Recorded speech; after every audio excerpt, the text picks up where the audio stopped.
Dominique Bourg, cette crise pandémique mondiale, comment vous l'analysez, hein, le monde à l'arrêt, donc justement, qui devrait permettre de réfléchir au monde d'après, monde auquel vous réfléchissez, hein, vous avez fait des propositions pour un retour sur Terre il y a quelques mois.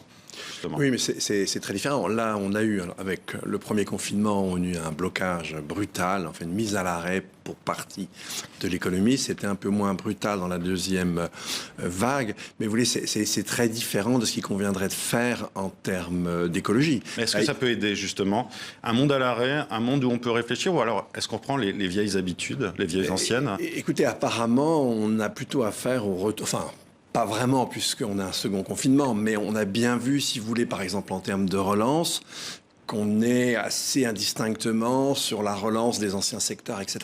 Quand on voit du côté de l'aviation, il y a bien des raisons pour s'interroger sur la possibilité de retourner au trafic d'avant.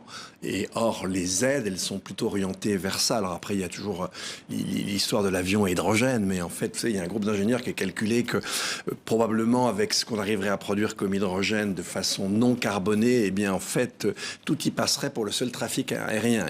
On risque d'avoir des problèmes. Donc on a du mal à se dire qu'il faut vraiment profiter de ce qui nous arrive pour investir sur l'avenir et donc sur une structuration différente de l'économie. On n'en est pas là. Un monde changé, chamboulé par l'arrivée de ce virus. Ceux qui ont vu leur quotidien très profondément impacté, ce sont les personnels soignants partout dans le monde.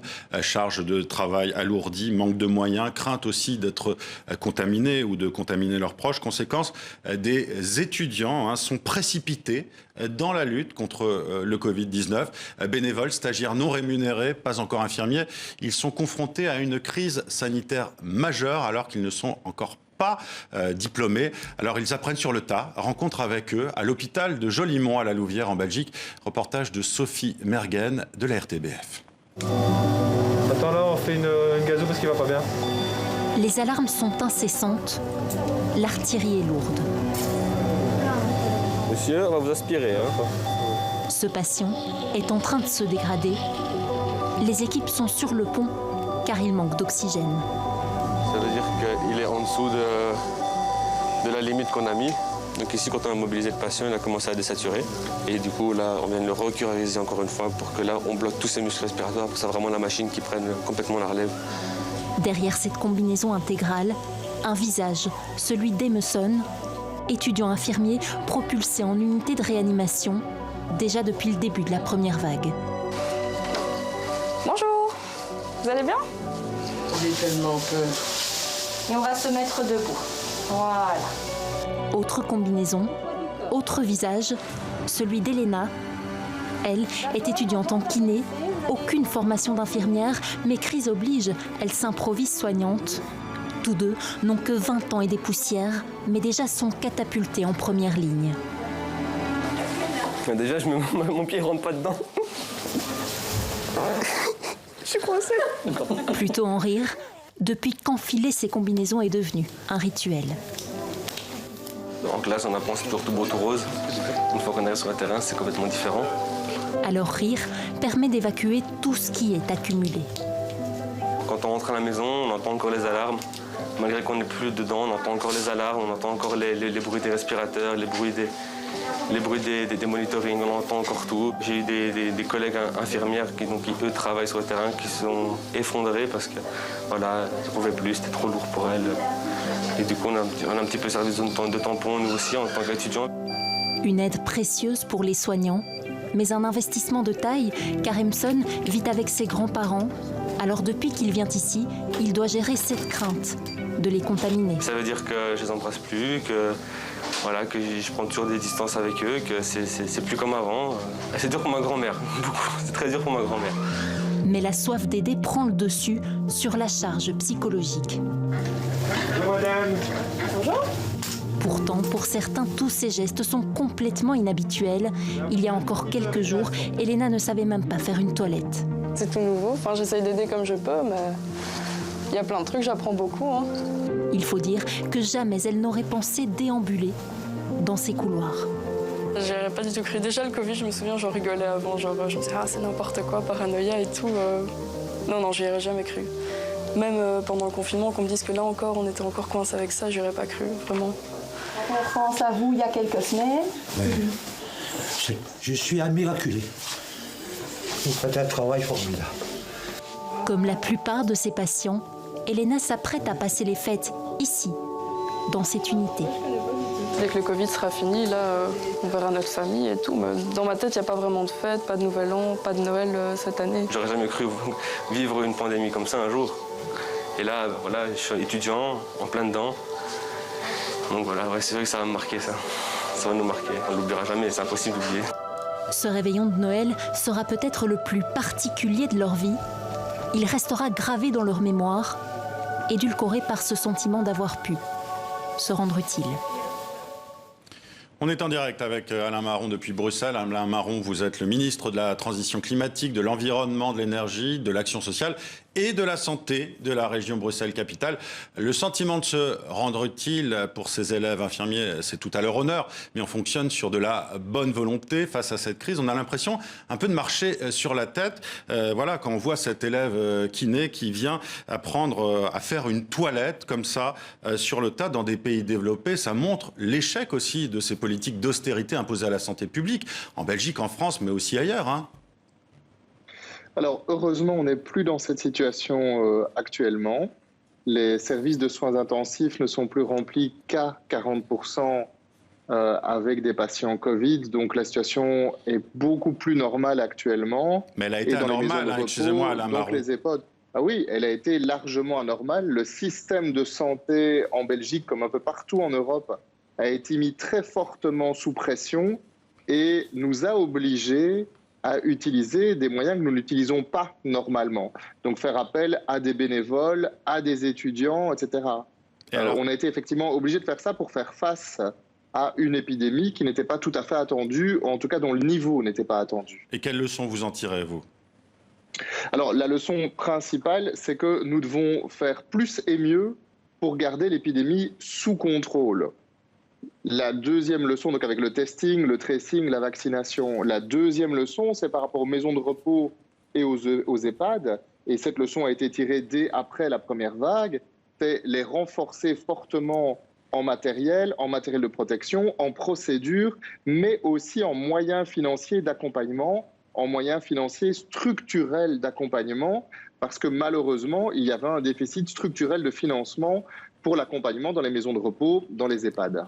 Il y a donc aussi peut-être des leçons à tirer sur la question de l'argent public et du financement de la santé publique, non ? Vous militez, vous, pour plus d'argent, plus de budget pour la santé publique en Belgique ? Alors, au niveau de la région bruxelloise, nous avions obtenu à la formation du gouvernement régional il y a 1 an et demi une augmentation des moyens, donc avant que le Covid n'arrive, et nous essayons de les utiliser au mieux et d'accentuer ce financement du social et de la santé. Et le nouveau gouvernement fédéral qui vient de s'établir il y a quelques semaines a aussi mis évidemment un accent particulier sur le financement des systèmes de santé. Parce qu'il faut des solutions structurelles en fait. Des solutions structurelles, comme vous qui êtes justement médecin, professeur à l'hôpital public de la Pitié-Salpêtrière à Paris, j'imagine que vous êtes d'accord ? Oui, évidemment, je suis d'accord. D'ailleurs, on voit bien la différence avec les pays asiatiques, notamment qui sont très très bien défendus contre cette infection sur le plan de la santé publique, parce que justement, ils étaient dans un esprit de santé publique. Nous, on n'était pas dans un esprit de santé publique, on était dans un esprit beaucoup plus individualiste que collectif, et on a vu le résultat. Justement, je m'adresse à vous, Dominique Bourg. Logique plus individualiste en tant que philosophe, c'est ce que vous constatez aussi dans les pays occidentaux ? La différence par rapport à l'Asie, elle est vraiment frappante. Alors, à la fois, il y a une sorte de tuf culturel, mais en même temps, c'est des pays qui sont confrontés à des épidémies de façon plus régulière. Il y a une espèce d'habitus. C'est des pays où il y a une densité démographique. Préparé, c'est ça que vous voulez dire aussi ? Le SRAS, par exemple, a laissé des traces très importantes chez eux. Nous, ça a été complètement oublié. Ça n'a pas une importance. Et puis, on est quand même dans des pays où vous avez une forte densité démographique depuis très longtemps. Donc des pays par rapport auxquels, si vous voulez, les aspects évidemment sanitaires attachés à cet aspect-là sont très très présents dans l'esprit. Et de manière générale, c'est pas l'individualisme occidental, c'est très différent. Alors attention, ça a des bons côtés, ça en a de moins bons quand même. Pensez au Hugo. Bon, donc, mais quand même, il y a cet aspect-là. Je crois que c'était assez important. Alors, on va revenir sur le cas de la Belgique avec vous, Alain Marron, toujours depuis Bruxelles. On a parlé du mois de novembre le plus meurtrier pour la Belgique depuis la Seconde Guerre mondiale.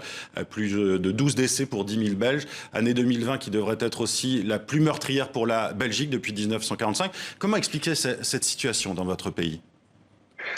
Il y a deux choses. D'abord, la Belgique a rapporté de manière plus honnête que la plupart des pays les cas de Covid.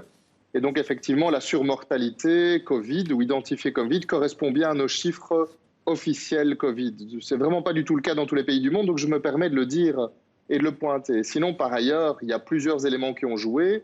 Un élément fondamental, je pense, c'est qu'on est un pays extrêmement dense, une très forte densité de population un peu partout, à Bruxelles, mais globalement même aussi en Wallonie et en Flandre. Un taux de personnes âgées relativement plus élevé que dans d'autres pays, et aussi pas mal de ces personnes âgées, et une proportion de ces personnes âgées qui est en maison de repos ou en EHPAD, qui est aussi supérieure à d'autres pays. Alors, donc il y a des éléments, je dirais, factuels et objectifs qui justifient aussi, enfin pas qui justifient parce que le terme est totalement inapproprié, mais qui expliquent au moins partiellement cette situation. Et ça fait, on vient justement à cette autre question. Il y a eu beaucoup de critiques en Belgique, en France, notamment sur la gestion de la pandémie par le personnel politique. Vous les comprenez, ces critiques ? Mais je les comprends parfaitement. Je veux dire, le résultat n'est pas à la hauteur. Le résultat de la première vague, mais même de la deuxième vague. Bon, maintenant, en Belgique, on est sur les taux de contamination et d'hospitalisation qui nous placent dans les meilleurs de l'Europe. Mais il y a quelques semaines, la situation était au bord de la catastrophe. Donc, on doit bien acter et regarder le fait que les réponses que nous avons déployées depuis l'été n'ont pas été suffisantes pour prévenir la deuxième vague. Donc ça, c'est un élément factuel. Et si on veut s'améliorer, on doit être capable de faire face à ça. Alors, j'ai entendu qu'en Belgique, pour les fêtes, on allait, la police belge qui couvre la Flandre allait déployer des drones lors des fêtes de fin d'année pour surveiller. C'est un problème, ça, en termes de liberté publique, non ? À titre personnel, je trouve que ce n'est pas la meilleure solution. Je veux dire, à Bruxelles en tout cas, mais aussi en Flandre et en Wallonie, on axe quand même beaucoup sur le préventif. Essayer de comprendre par rapport aux quarantaines, par exemple, pourquoi les gens, le cas échéant, ne font pas de quarantaine. Et comment est-ce qu'on peut les aider, les convaincre de mener une quarantaine quand ils sont dans les conditions pour en faire, et voir s'ils sont confrontés à des problématiques réelles. On est à Bruxelles maintenant dans une logique, beaucoup plus une logique de santé communautaire de quartier, avec de la prévention beaucoup plus qu'avec de la répression. Dominique Je ne pense Bourg, pas que les drones puissent être une solution.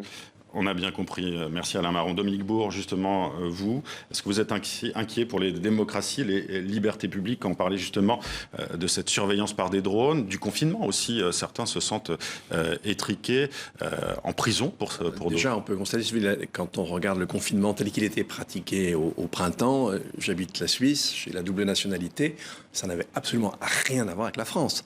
En France, vous ne pouvez pas aller dans un parc. Il faut des attestations pour sortir. Non, mais c'était même interdit, même pour aller dans un parc. Vous ne pouvez pas vous promener. Et il y avait même justement des drones qui étaient déployés. Ça vous a choqué, ça, justement ? C'est choquant en soi. Il y avait même des drones déployés à Chamonix, où j'avais des amis simplement... Pas loin de la Suisse, oui. Oui, non, mais en France, là, pour éviter, pour surveiller les gens qui allaient se promener en forêt. Quoi. Ils n'allaient pas contaminer une marmotte. C'est une dystopie, là, en fait. 1984 est revenu aux lèvres de beaucoup de gens. C'est très clair. Les types de réactions des différents pays ont été très liés et à leur tradition historique et à leur mode de gouvernement. En France, on a un gouvernement hyper concentré avec un chef d'État très vertical, voilà, qui pense savoir tout sur tout. Moi, en tant que philosophe, c'est quelque chose qui me toujours pantois. En Suisse, on a un mode de gouvernement, si vous voulez, fédéral, avec des gouvernements cantonaux, et puis surtout une relation à la responsabilité très différente. C'est-à-dire, on vous fait confiance. En revanche, si vous violez la loi, les sanctions sont importantes. Mais a priori, on vous fait confiance. En France, c'est l'inverse.